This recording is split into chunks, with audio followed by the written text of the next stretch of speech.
یا سیدی یہ ارشاد فرمائیے کہ ظرف کسے کہتے ہیں، اور یہ بھی ہماری تربیت فرمائیے کہ ایک مبلغ کے اندر ظرف کتنا ہونا چاہیے۔ بعض اوقات ایسا ہوتا ہے کہ ہم نے کسی کو نیکی کی دعوت دی، کوئی بات کہی اور سامنے والے نے کوئی منفی بات کر دی، ہم جذبات میں آ گئے اور جذبات میں آنے کی وجہ سے دین کے کاموں سے ہی دور ہو جاتے ہیں۔ تو یا سیدی مبلغ کے اندر ظرف کتنا ہونا چاہیے اور جذبات میں آ کر دین کے کاموں کو چھوڑ دینا، اس حوالے سے ہماری تربیت فرمائیے۔ میرے لیے، میرے علاقے کے تمام ذمہ داران کے لیے ایمان کی سلامتی اور بخشش کی دعا فرما دیجیے۔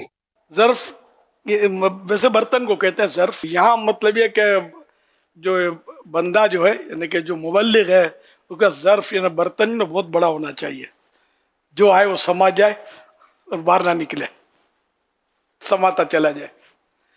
تو مبلغ میں تحمل مزاجی اور برداشت کا مادہ بھی ضروری ہے۔ اب اگر یہ وہی کہ اگر کسی نے کچھ کہہ دیا تو کہیں گے تو صحیح، پیارے آقا صلی اللہ علیہ وسلم کی راہوں میں تو کانٹے بچھائے گئے، معاذ اللہ پتھر مارنے کا سلسلہ ہوا، آپ کو شہید کرنے کی کوششیں کی گئیں، لیکن پیارے آقا صلی اللہ علیہ وسلم صبر کرتے رہے۔ خود فرماتے ہیں کہ میں اللہ کی راہ میں سب سے زیادہ ستایا گیا ہوں۔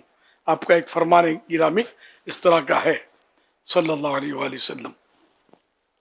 تو مبلغ کو پیارے آقا صلی اللہ علیہ وسلم کی طرف دیکھنا چاہیے۔ یہاں کوئی پتھر ویسے نہیں مارتا، آپ کو کبھی نہیں مارا ہوگا، یہاں ماشاءاللہ پھول برساتے ہیں لوگ۔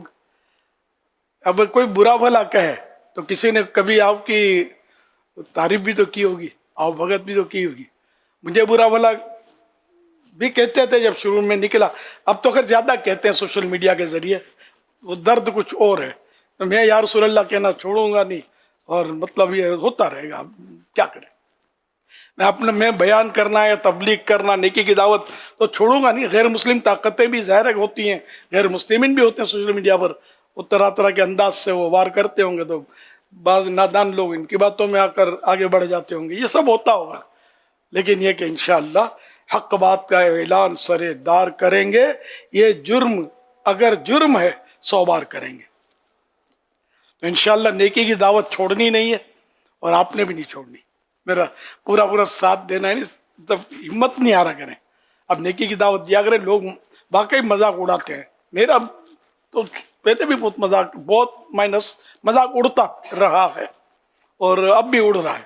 اور ایسے لوگ ہیں جو پگھلے ہیں، میں صحیح بولتا ہوں، جو مجھے معلومات ہے کہ ایسے لوگ ہیں کہ جو مطلب یہ کہ مجھے گالیاں نکالتے تھے، میں جانتا ہوں ایک کو، تو میں جانتا ہوں وہ مجھے کسی نے بتایا کہ چوک پر کھڑے ہو کر آپ کو گالیاں دیتا تھا۔ اب وہ اتاری بھی، اور بڑا مطلب کہ داڑھی بھی رکھی ہے، اور اس نے بڑا مطلب رسپیکٹ کرتا ہے، اور مدینہ مکہ مدینہ۔ تو اب میں سنوں کہ اس نے گالی دی تو میں بولوں یار مجھے کمزور سمجھا، میرے ساتھ تو لاکھوں ہیں، توڑ دو اس کا منہ، ایک ہی بار منہ ٹوٹے گا، میرا سارا کام پھر چھوٹے گا۔ تو میں کام چھوڑنا نہیں چاہتا، نہ کسی کا منہ توڑنا چاہتا ہوں، ہمیں تو شیطان کا منہ توڑنا ہے کہ جتنا کہ دباؤ گے اتنا یہ ابھرے گا۔ تو آپ نے کام چھوڑنا نہیں ہے، ضرب بہت بڑا رکھنا ہے۔ صبر تو خزانہ فردوس عاشقو، عاشق کے لب پہ شکوہ کبھی بھی نہ آ سکے۔